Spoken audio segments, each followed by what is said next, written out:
Hey, folks, I see some people standing in the back. If you're welcome to sit up front. I know people love to do that, but we got plenty of seats. Jesse's all alone up here.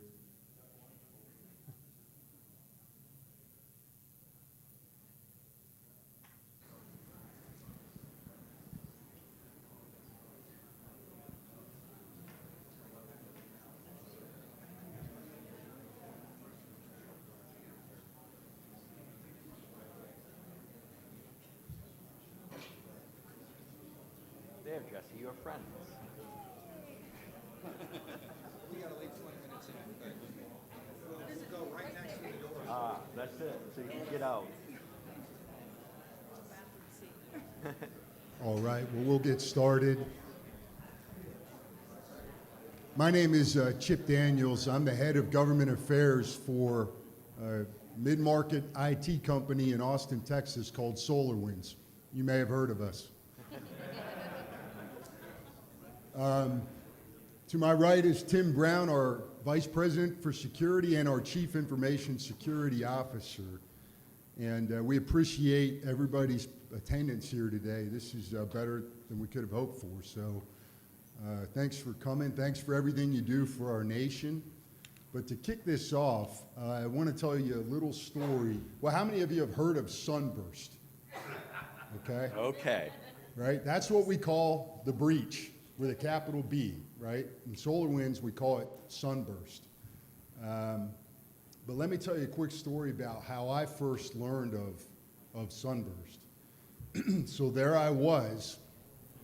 Yep, no, right? That's right. I'm being recorded.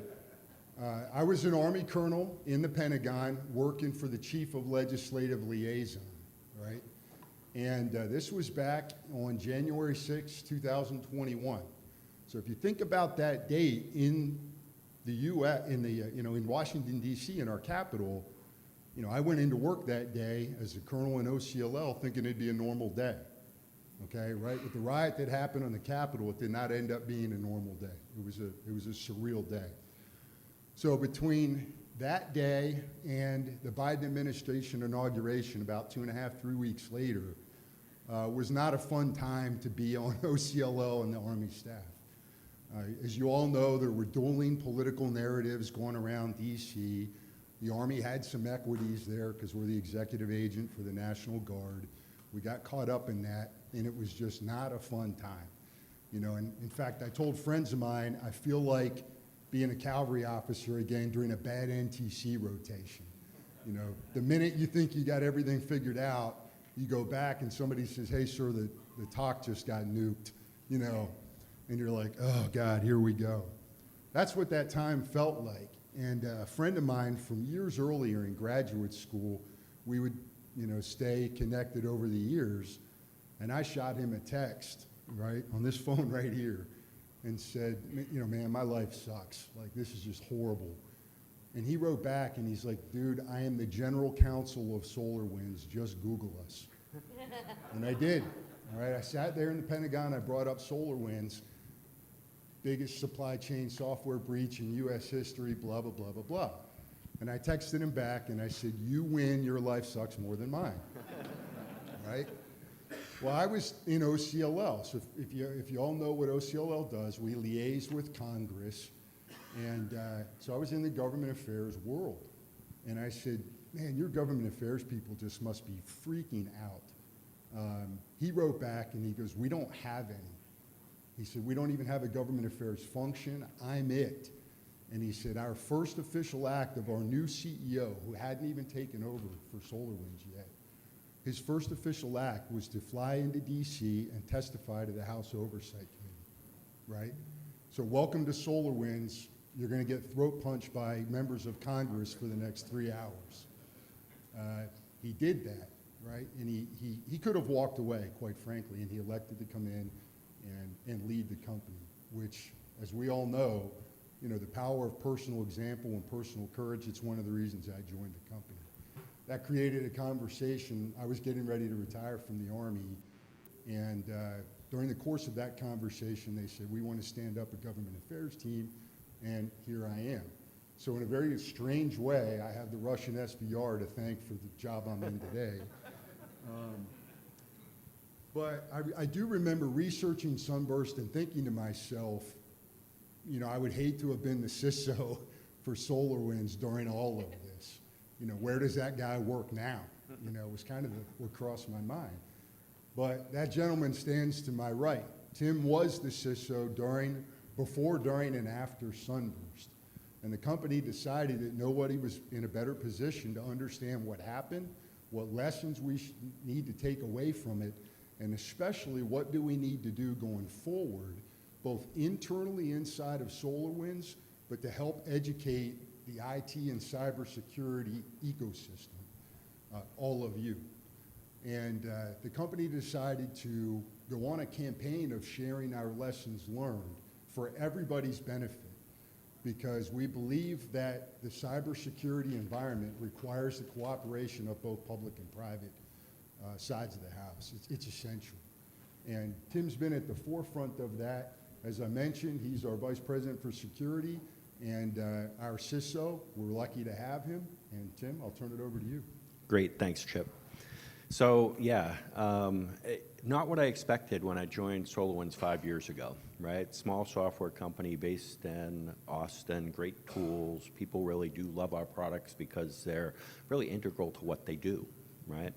So let me tell you a little story about kind of how I learned about Sunburst. So December 12th, Saturday, around 10 morning, I get a call from actually Jason.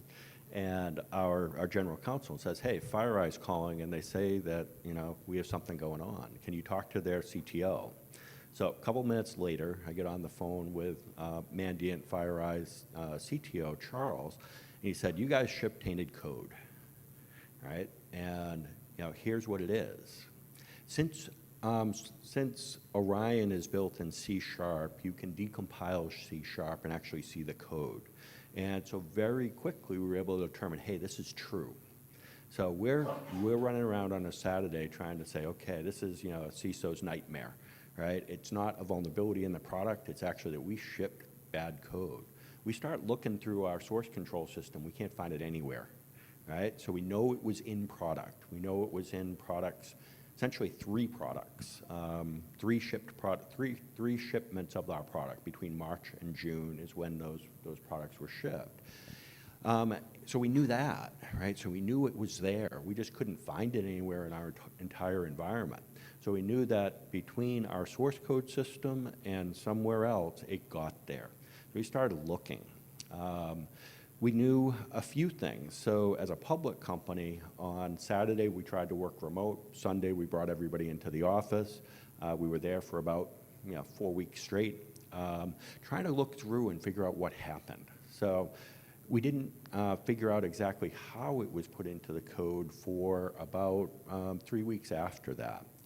We didn't really look for attribution. We knew that the threat actor was sophisticated in what they did.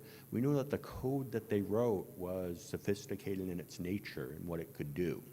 So Saturday we start there. Sunday we continue investigations. We publish our 10Q, which is a public company filing to say, hey, we had a material issue that occurred.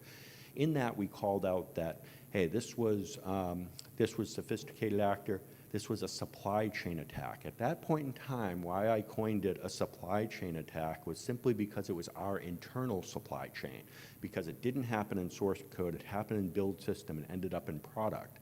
But in reality, it was a supply chain attack for everyone, every one of our customers. So this spurred everything. So I think Sunday night we were on 60 Minutes. We were on every news channel in the world. People were trying to figure out what was going on. Researchers were coming out of the woodwork with more information.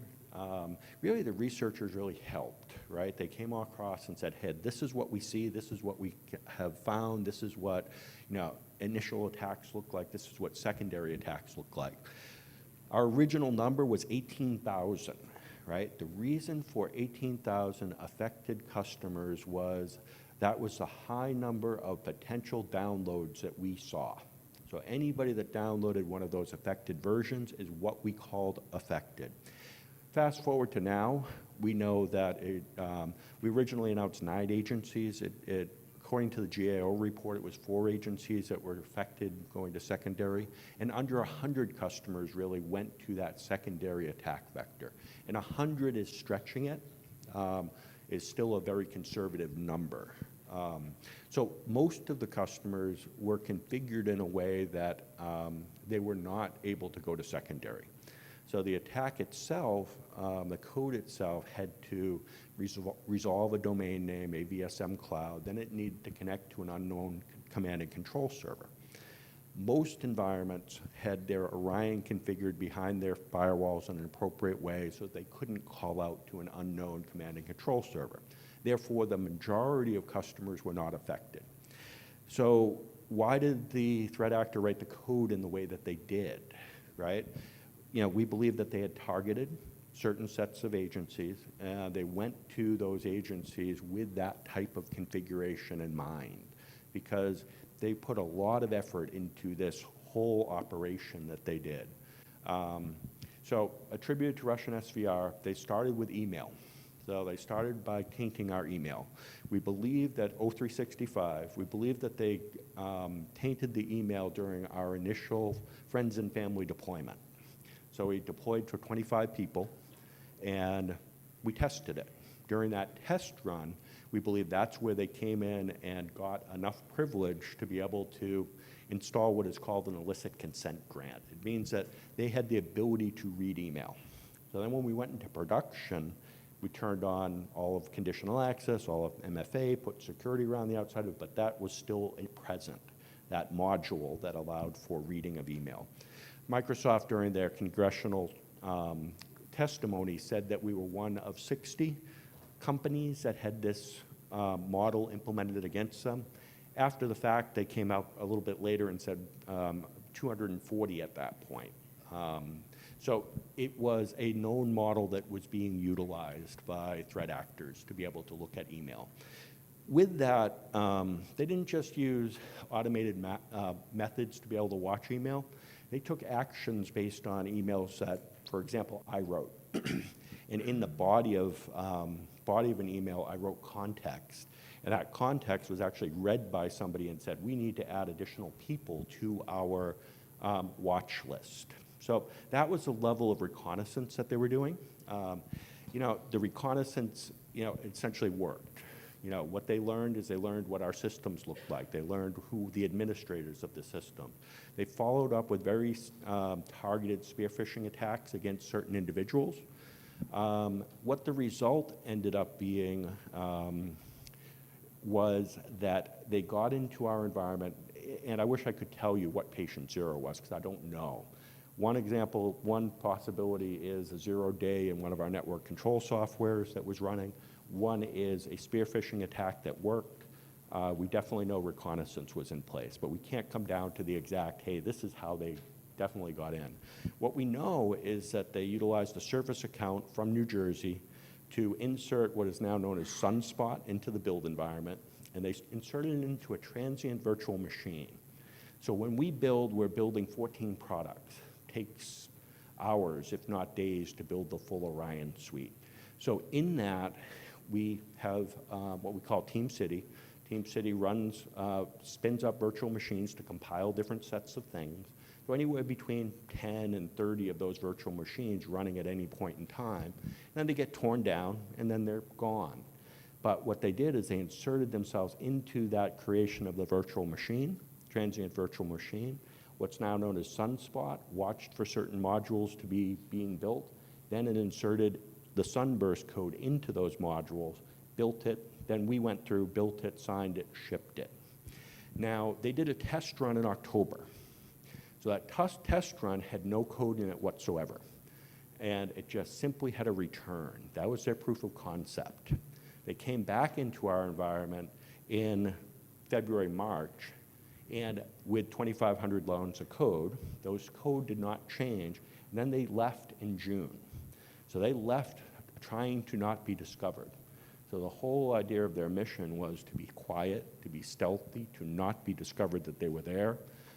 And you know, the discovery, when we look back at discovery, you know, the Mandiant folks working with others discovered this model. And when we look back, we saw a couple of instances now that we know what it was. We saw a couple of instances where if all the lights aligned, we would have found it earlier. But we think that that's one of the triggers that happened for them to remove everything and try to go away. So inside of environment, a pretty good mission, very stealthy, very quiet. Didn't come in and stay in, didn't make noise, didn't do anything that was apparent to make themselves there. On the outside, the code that they wrote did things like wait 14 days to be able to start. It did things like not run inside of our domains or Microsoft's domains or other domains. So intelligent from that perspective. What I say is that the threat actor was very thoughtful in what they did. They weren't, super inventive, but they were very thoughtful. It wasn't like they invented machine learning to go and do things, but they did think about what they were doing. And they attempted to shut off antivirus. They attempted to not run inside of Microsoft, run inside of ours, not run inside of probably another 10 or so domains. So with that, they did a good job of not being discovered. Not good enough because they were discovered eventually. So, that's kind of where the whole kind of mission that they did went through. Chip, any comments, questions? Well, we'll take questions here as we go through the timeline, but you explained the structure of the attack. But can you talk a little bit about what those first few days were like? And, at the C-suite level, what were the conversations? And then with our customers, what were we doing? Yeah, so we're meeting as a C-suite trying to determine things. We're meeting with the board. We're trying to have an understanding of what we're trying to do. So we start off, Saturday we're there until like midnight on the phones. Sunday morning we're there at 7. We get done around 2:30, 3 in the morning. Trying to make sure that, every word that we write is appropriate. Every word, so many agendas going on at this point in time, right? So, we had something going on with Microsoft. Microsoft absolutely didn't want us to say anything bad about O365, right? So they got mad that we mentioned O365 in our 10Q, but how do we not, right? We have agendas from the research teams. Research teams were great. Research teams had very good information, but they were looking at how do they extend this incident for as long as they can, to be able to do consulting, to be able to do other things. So as soon as the news hit, we started doing reach. Every country in the world called. Every large customer called. Every global organization called. Things like CISA was very concerned with we're right in the middle of COVID, right? And the COVID vaccine is being developed. So what they gave us a list of is, I think it was Project Warp Speed or Operation Warp Speed. Yeah, that was the production of the COVID vaccine. So they gave us a list of, hey, are any of these your customers, any of these companies that are involved in this, and are any of those affected by this? So we got lists like that from everybody in the world. So it was just a kind of a maddening time. So the first days, essentially, it was important to bring in extra help. It was important to bring in the right kind of help. So we had CrowdStrike's threat hunting team coming in. CrowdStrike's threat hunting team was great. Basically, they wanted to instrument the entire environment to determine, hey, are they still there? Is the threat actor still in the environment? Are they somewhere here? Can we find if they're there? Then at the same time, with email compromise and Teams compromise, what we needed to do is get off our standard model of communications. So we're standing up Signal for everyone, and we're standing up Proton Mail for everybody, and it was the most inefficient way to try to work. So we're working on inefficient models. But we're still, just working through everything that we need to do. So SolarWinds, just so for you guys know, we have a couple 100,000 customers, so in one way or another. So when you think about that news going out and all of those people coming in and saying, hey, are we affected? We need to try to communicate the best we could. So we stood up We stood up websites, we stood up landing pages, we stood up information, we stood up Q&A, but still our support queues are going crazy, right? So all of this is happening, and we're pulling everybody in to essentially work on communications out for what we know. So first days, super crazy. It's beyond intense. Experts help. So one of the biggest surprise helper that we had was our legal team. So our legal team, our external counsel is DLA Piper, and DLA has an incredibly well-seasoned forensics team. And with their help, we were able to put a coordinated response together, right? Without their help, if I had tried to attempt to do this response by myself, I couldn't do everything else that was necessary.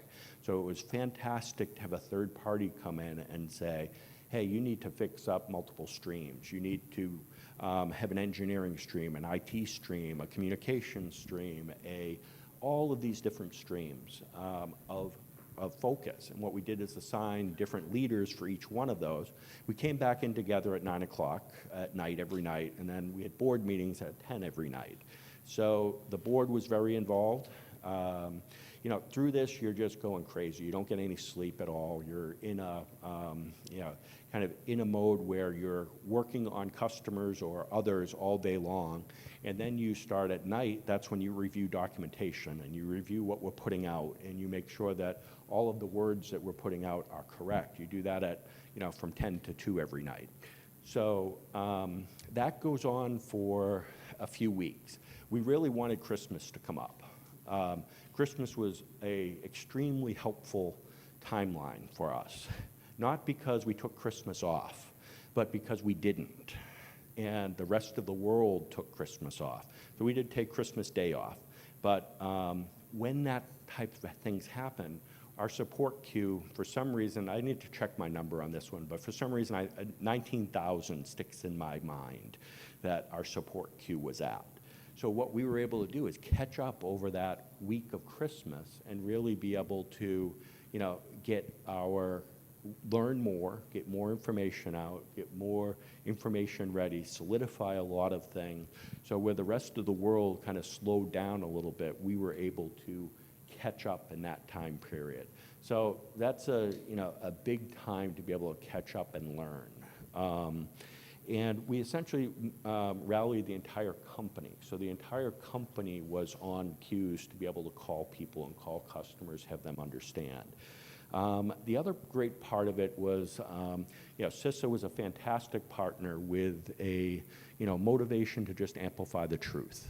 And we had worked with CISA in the past, but our CISA folks were on the phone with us at, 6 in the morning and 2 a.m., just trying to work through. Getting there and our recommendations to match was, not easy, right? It wasn't like they just ask and they'll match your recommendation. So we worked through things. We had things inspected. We didn't have our code inspected by NSA, but we did have products. And they absolutely looked at the products and made sure what we were saying was true. And to have a matching truth with CISA and just go in side by side, that allowed people to say, okay, well, we trust what you're saying because it's the same thing that CISA is saying from a recommendation. So with the recommendations, we were able to kind of start moving the world forward. So that was kind of the first, few weeks. And then we started saying, okay, well, how do we, what else do we need to do? So we revoked our signing cert. Problem with revoking our signing cert is I have 50 products, and we, maybe not too smartly, signed all of our products during that time frame with the one key. So I had to go rebuild 50 products in about 3 weeks. So at the same time as this going on, we're rebuilding everything in the back end. Hence, post-incident, we now have multiple keys, but we had to do that. So we had to sign everything. We had to rebuild everything. So revoking the cert, though, allowed us to, since they're on-premise products, revoking the cert was the only way that we could think of to be able to make it so that they wouldn't run in people's environments. At this time, we didn't realize that the threat actors command and control server had already been taken down. So post there, we did do a kill switch with Microsoft early on, but it wasn't really necessary. Command and control server had been shut down in October, so the affected period was really March to October was really the affected period. But revoking the cert made it so that none of the versions that were affected were going to run. So did that as well. The other thing we needed to do was make sure that our source code matched our, always matched our production. So what we did is put in place by January 25th the two-way build process. That two-way build process essentially built the product, we installed the product, we decompiled the product, we checked every hash file for the source back to source control. And that was kind of stage one of build improvements, right? And saying, okay, how can you be sure your source code matches your product that you're producing? Well, after January 25th, we did that for all products. We did a lot of improvements going forward on build systems that, that helped as well. So we, hence we went from that two-way build product to, second stage was to externalize the build system completely. And not just build it in AWS, not just pick it up and move it in AWS, but we actually recreated a build system in AWS and made it all ephemeral. So essentially it's all in code. So that was kind of stage two, is make it all in code so that only a few people have access to the code that does build. Third stage was multiple build pipelines. So in that way, what we're doing is building, we build 3 times essentially. The first time, one a security build, one a development build, and one a production build. In order to do a check to make sure they all compared, we had to get to deterministic. And so deterministic means you can binarily compare 2 builds and they will be equal. The problem with that is time. So normally when you build something and then you build another one, they're not equal because time has passed and time is in the middle. So what we needed to do was first make them deterministic. We figured out how to do that with C#.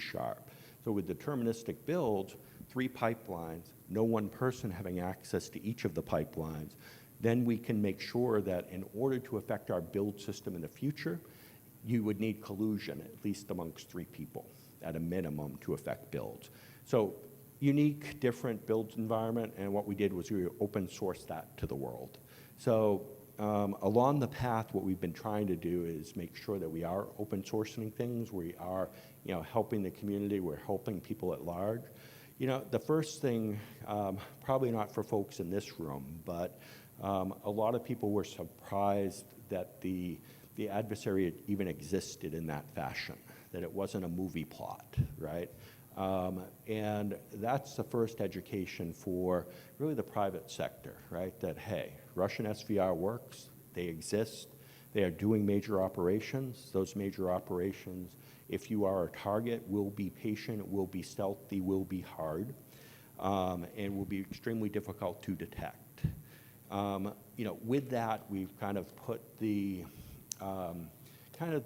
the whole vendor community and the community in general up to a different set of knowledge. So that was one of the first things that people needed to understand. The next one is that to understand whether you're a target or not, right? And where you fit in the infrastructure, where you fit in the supply chain, very critical to be able to understand where you are and whether you would be a target. And then the other one is safeguards in case you are a target. What you're going to do from there. So we've been really helping with that supply chain side. So when we look at some of the software bill of materials work that's been going on with CISA, we've been working on that. It's a starting point from assurance for vendors, but I think we can go further from the assurance of vendors. So we're working with communities on that. The expectation of transparency from vendors has absolutely increased. Somewhere in the process, I met with Ken Bible, the CISO for DHS, And, what Ken was a supporter of us. He wanted to give us equal footing to other competitors that were coming in and say, yeah, just replace SolarWinds. And what he asked us to do was he sent us like 12 questions, and he said, I want you to answer them fully. And then when somebody says they want to replace you, or when we're evaluating vendors, we're going to ask them the same 12 questions. And we ended up turning into about 15. But it was answered in a much more open fashion than we ever had. So what's your software development life cycle? We'll tell them that we run check marks and white source on every build. We do these things, we do these things. But we'll name names, we'll name products, we name how we do things, right? Network control software. Oh, how do you protect your network? Oh, we'll say, as opposed to saying that we have a segmented network, we'll tell them that in Ken's response, it was, yep, I run 44 pairs of Palo Altos. In every one of my offices, all communications go through there. So the level of transparency we gave to him and to others, since that incident has really kind of helped the community at large say, what are your expectation of vendors? What should you be expecting them to answer? How much detail do you expect them to go into? So those are some examples of really how we pushed hard on it. We absolutely helped the security of the world. The idea that all the boards for all the companies in the world asked the question to their security teams, could this happen to us, right? And the smart ones said yes. And the smart ones got more budget, got more time, got more security. So I think one of the things that we look at this incident is can it be a transition point, and can it be a point of good, right? We're trying to get something good that comes out of this type of incident. And one of them is that we can get better security around the world. So pivotal global repercussions. Anything I skipped, Chip? No, I think you gave us a good rundown, and we're about halfway through the time, so it's probably a good time to Perfect. take some questions. Yeah. And Any questions from anybody out there? Yes, sir. Back here. Yes. So you mentioned early on in the presentation that they insert themselves into your build process. Yep. My question for you is, have you discovered any other indicators of compromise that can be attributed as nonsense? Yeah, so the question, they asked me to repeat questions for the recording. So the question was, I said that they inserted into the build system, into the transient virtual machine. Were there any other, indicators of compromise?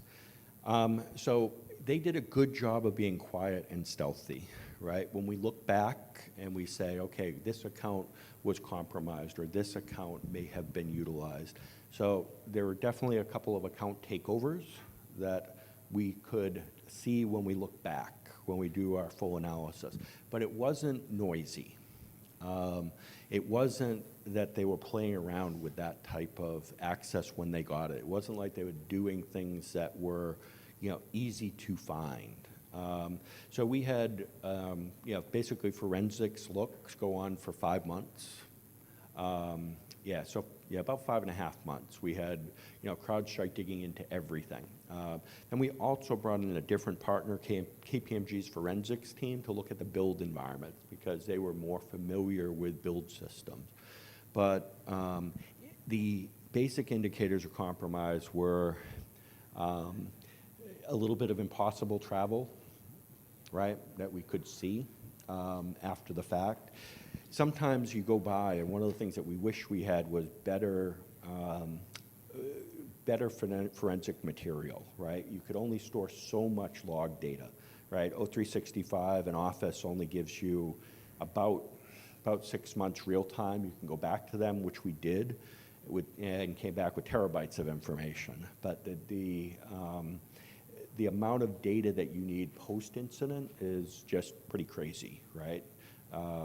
And your fidelity continues to go down as the time goes by. So they essentially did everything they could to be quiet. Yeah.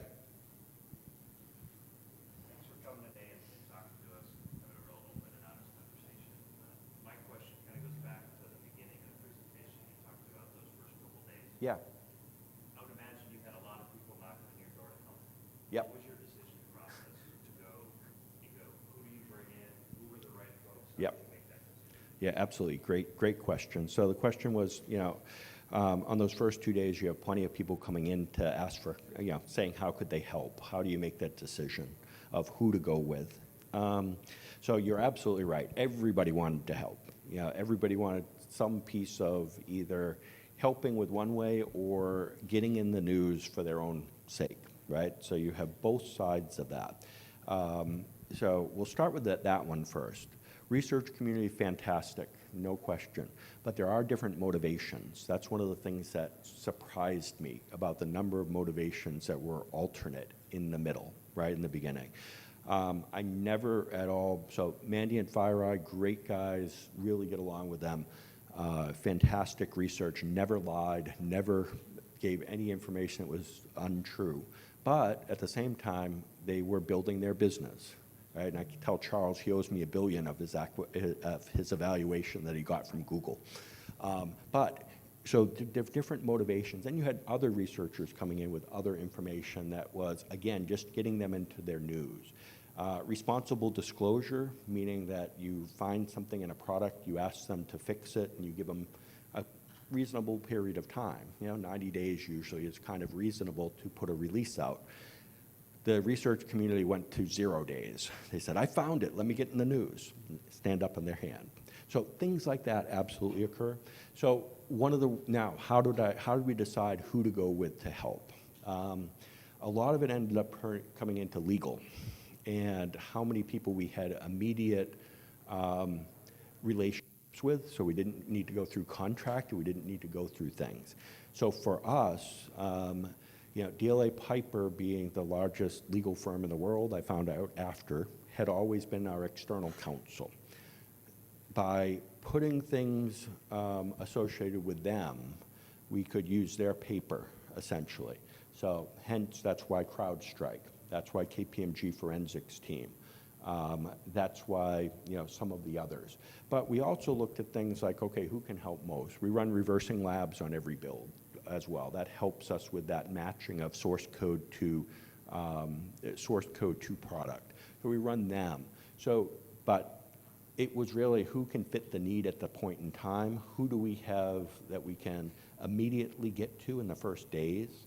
So CrowdStrike, we got their B team on Saturday, we got their A team on Sunday, and worked from there. So it was who you had the relationships with at that point in time of who you were going to go with. Hey, Tim, let me add some Yeah. color to that. So we think one of the lessons learned here is that there are companies that have been breached and companies that are going to be breached, and we really need to all think about before it happens.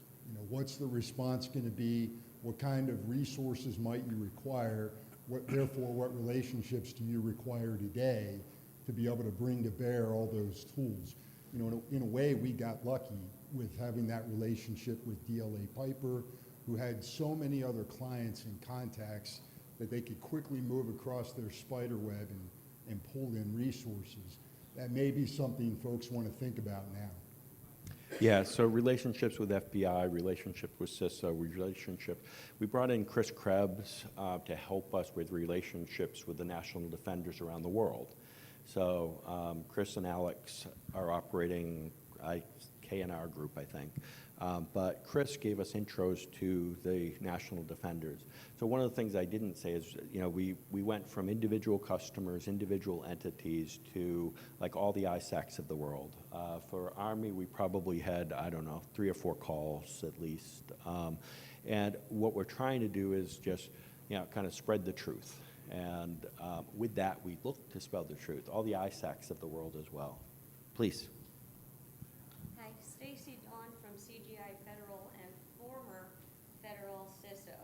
Very good. Not to put you on the spot, but when I look at lessons learned, I try to say, what can we do to prevent this in the future? You talked a little bit about that, but with your supply chain management, what are you doing to prevent them planting somebody in and writing code in your office? And what automated tools are you using that you can share? Perfect. And what can you tell us Yeah. to prevent this from happening again? Yeah, so to prevent it happening again, you really do need to take more of an assumed breach model. You can't trust anyone, right? And you should always, any place you have a single point of failure or single person failure, you need to have an alternate, especially in the middle. Our source code was, well protected. If they had gone after our source code, it would have been found, right? We're pretty confident that you make a change, you have to have peer reviewed, you have to have sign off from multiple people. We actually added a third person to have sign off for source code changes and architectural review. So that's one way to make sure source code is protected.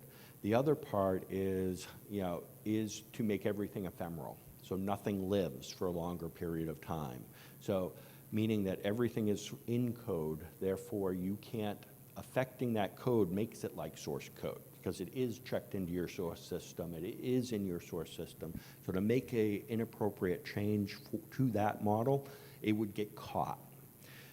Then make everything as short-lived as possible. So now we check out the source code that is our build environment, we build things, and then we do it, then everything gets destroyed. So the environment, it doesn't have something that can statically attack itself to be able to be, statically attack it. There is nothing there. So those models really help a great deal. So when you think about short-lived, make it as short-lived as possible. Make sure that you have, appropriate visibility across the entire environment. Prior to the incident, I was spending about 110% of what industry does, 120% of what industry does from a security perspective. Post-incident, I'm about 3x of what industry does. But we also shut down development for 6 months, and development focused all on security for 6 months. We didn't have a new feature put in until July, I think. No, actually August. So we did those things to just improve. But when I look at other companies, what they need to do is they need to focus on those points, right? If things don't have kind of assumed breach of, hey, if Tim gets compromised, what will occur, right? If so-and-so gets compromised, what will occur? We also use some third-party tools for validation that we weren't using before. So today I have, from visibility perspective, 3 SOCs. So I have CrowdStrike SOC, I have SecureWorks SOC, I have my own SOC, then I have some low and slow stuff that's going on in the background from a hunting perspective. So I have good visibility across the environment, great visibility across the environment now. From a build perspective, Reversing Labs was a good partner for us to do things, to be able to compare builds from one instance to the next and to make sure that we're matching. But we also ended up writing a lot for ourselves because it wasn't sufficient to be able to truly validate everything that we needed to do. Thank you. You're welcome. Yep. Earlier in your brief, you said there was about 60 to 100 or so organizations that actually reached out to these SDR servers and received a response. That response, I'm assuming, kind of escalated from there. Was there a general response from the SDR, some kind of code set, or was it a targeted response for each organization? Do you happen to know maybe a little bit more about what Yeah. you're looking for in a general manner? So, yeah, so the question is for the customers or the entities that went to second stage, kind of what was the response from the SVR in those instances? As a product, we probably know less than what many do. So I refer to things like the GAO report that said, originally we thought 9, they came back and said 4 agencies were affected.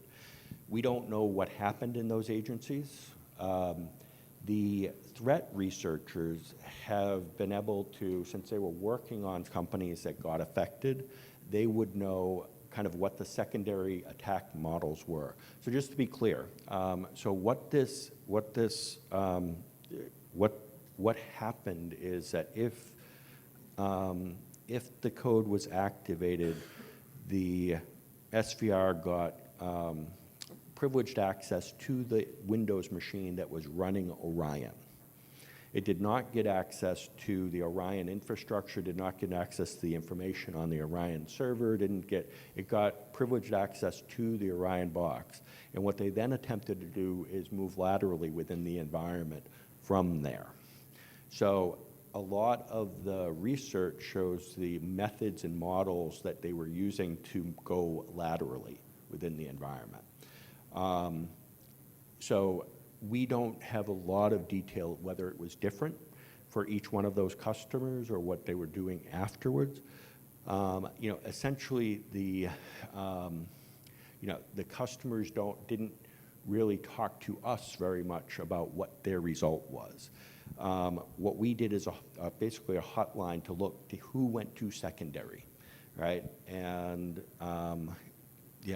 we had extremely minimal companies that went to secondary that we talked to, and essentially they were blocked trying to go to secondary. So I wish I had more information in there, but it really is what was shared from the customers that did go to secondary. And I'll add some more. As you can imagine, federal government customers, their willingness to share what happened in their environment runs a spectrum. And some were willing to tell us, hey, here's what we think we've learned.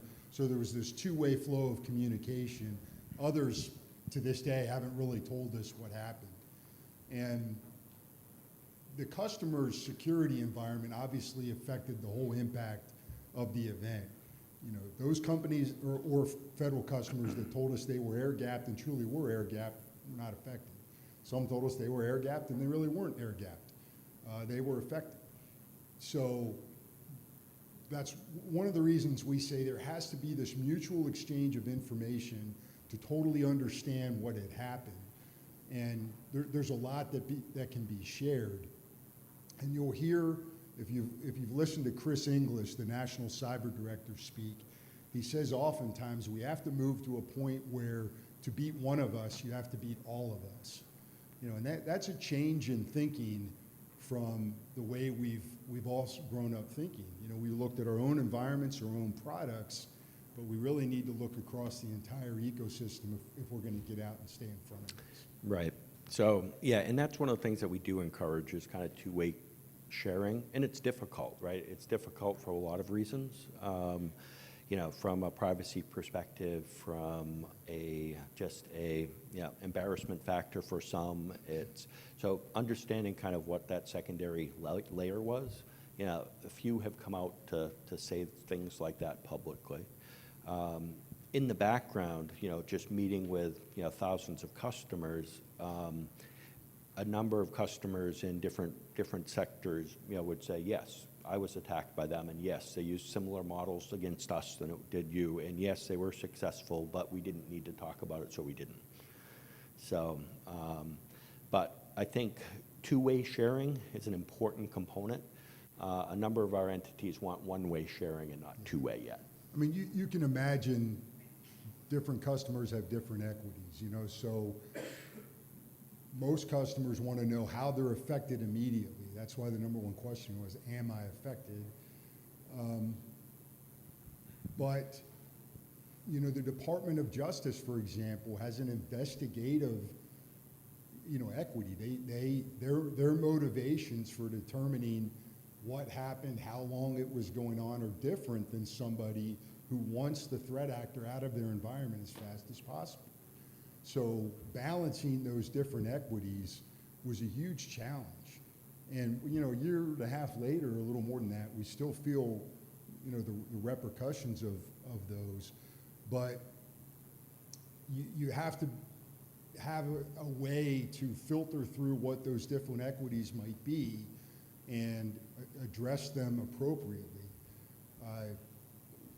You might see in the media a lot, there's a figure of 18,000 customers affected, when Tim just told you it was actually fewer than 100. Well, the reason that 18,000 figure is out there all the time is because early on the company looked at who downloaded those versions and said it could be up to 18,000, and then the press just fixated, they anchored on that number. And here we are a year and a half later, and when there's articles that come out that say 18,000 customers affected, And we have to go back and say that that's actually not true. And then where did you get that source?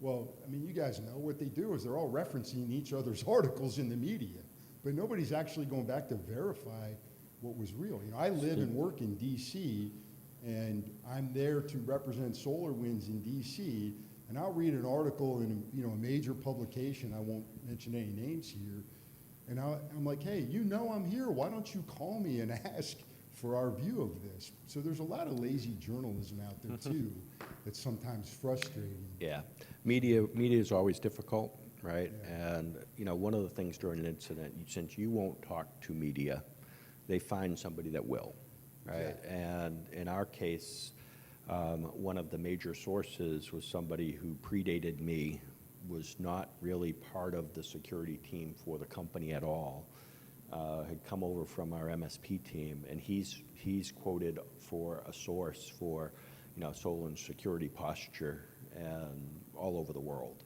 right? So when, if you can't talk, others will talk.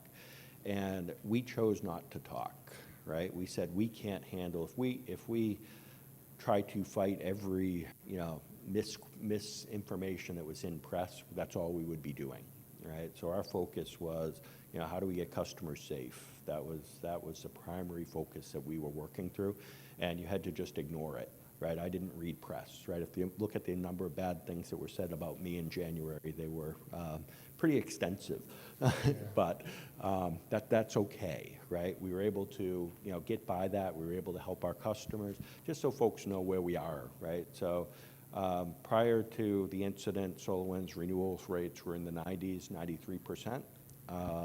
We're right up back into the 92%.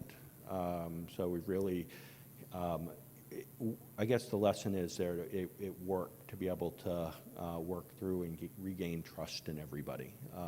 It's not that we still, I still do a call every couple of weeks with a customer, every week with a customer, and they just want assurance. They want to know, hey, you took this seriously, you did the right things, you're safer.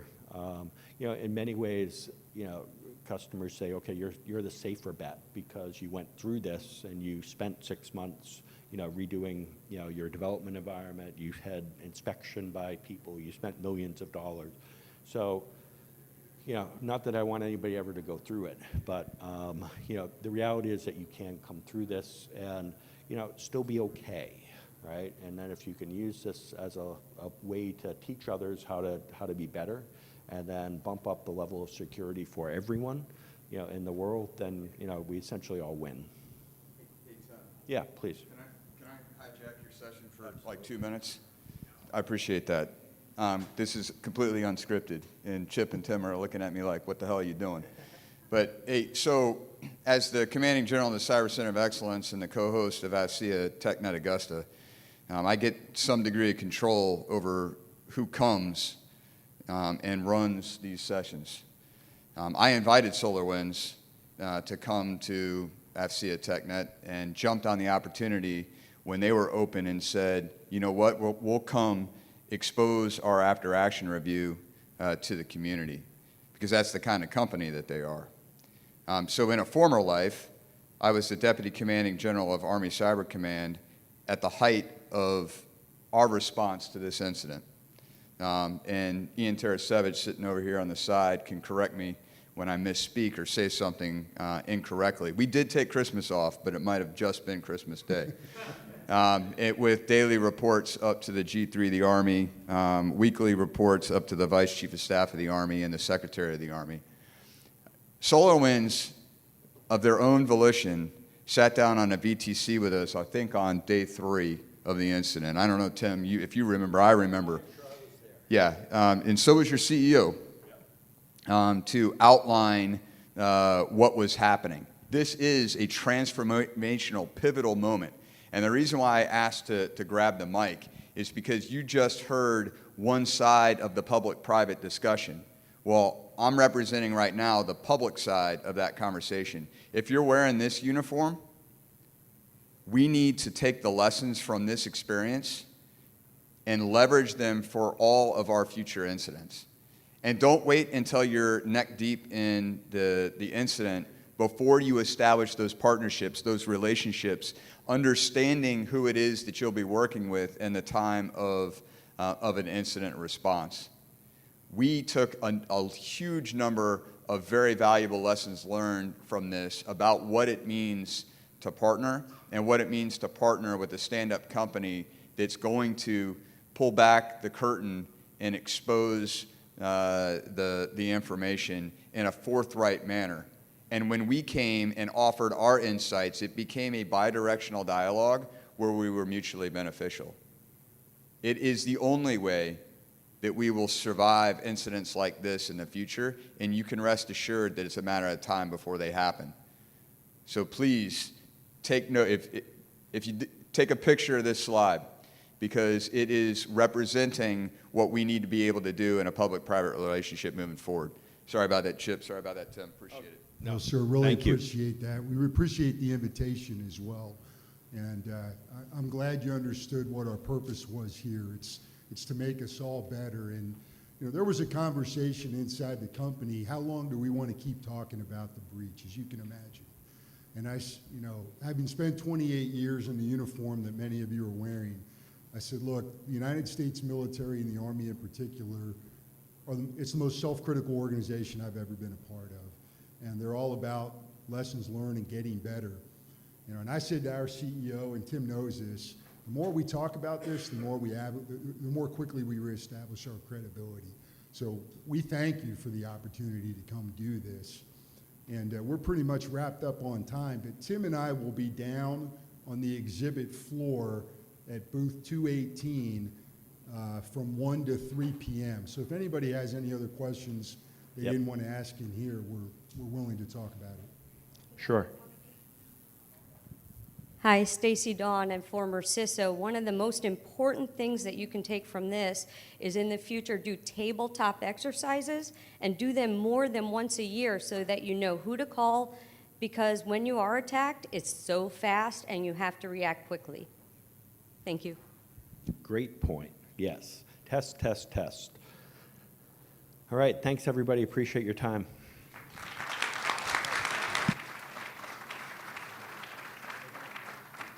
Hey, sir, thank you for the invitation. I really appreciate it. Thank you.